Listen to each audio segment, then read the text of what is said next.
Le cancer du poumon est la première cause de mortalité par cancer en France et dans le monde, avec près de 2 millions de décès chaque année, dont 9 sur 10 sont attribuables à la consommation de tabac.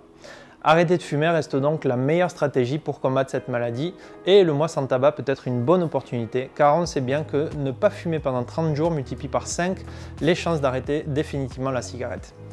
On connaît donc assez bien les causes favorisant le développement des cancers bronchiques, le tabac étant bien entendu le principal facteur de risque, mais il existe aussi d'autres facteurs tels que la pollution, les particules fines ou encore l'inhalation de produits à propriété carcinogénique.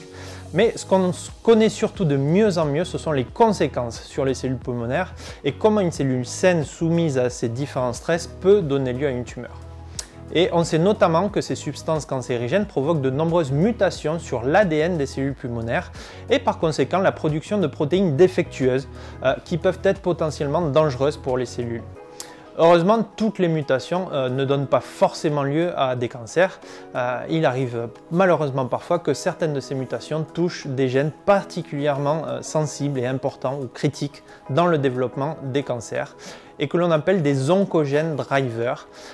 Ce sont ces protéines mutées issues des gènes qui sont directement impliquées dans les étapes initiales des processus oncogéniques et qui activent la prolifération incontrôlée des cellules.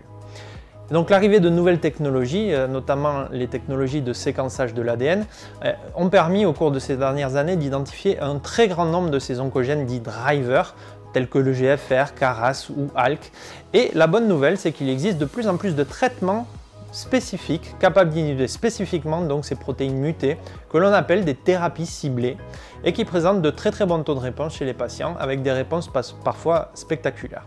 Mais la mauvaise nouvelle, c'est que dans de très nombreux cas, le traitement n'est pas efficace à 100% et il subsiste quelques cellules tumorales qui arrivent à survivre au traitement, que l'on appelle la maladie résiduelle.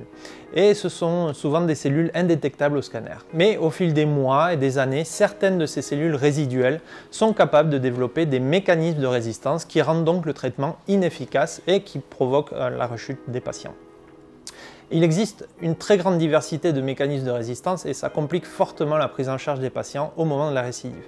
C'est pourquoi notre équipe s'est fixé pour objectif d'identifier l'origine de ces résistances afin de pouvoir proposer des traitements capables d'empêcher leur apparition.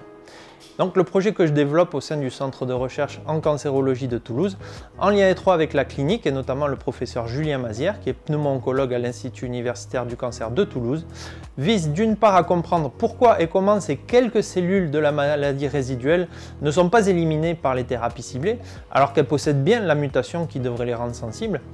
Et d'autre part, nous cherchons à identifier comment cette maladie résiduelle arrive à évoluer pour développer ces mécanismes de résistance.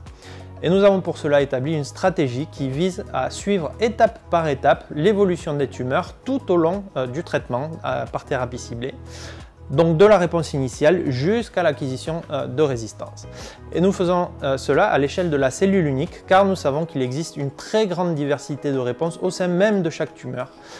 Et chaque cellule donc peut évoluer de façon différente. L'idée est de savoir distinguer entre les cellules qui répondront définitivement au traitement et qui finiront par mourir et celles qui donneront finalement lieu à des rechutes. Le but ultime de ce projet est donc d'identifier des vulnérabilités de cette maladie résiduelle dans toutes les étapes conduisant à la rechute afin de proposer des traitements permettant de prévenir efficacement et durablement l'émergence de résistance. Et les techniques nécessaires à ce type de recherche sont très souvent très coûteuses. C'est pourquoi nous faisons appel aux dons et tout particulièrement ceux récoltés par la Fondation Toulouse Cancer Santé au travers de l'Arbre des donateurs, qui est un partenaire majeur des activités scientifiques de l'Oncopole de Toulouse. Le projet de recherche d'Olivier Calvérac et de Julien Mazière est soutenu par la Fondation Toulouse Cancer Santé. Vous pouvez consulter son avancement sur le site de l'Arbre des donateurs. Pour soutenir ces travaux, vous pouvez faire un don en Bitcoin grâce à un partenariat avec Stackinsat.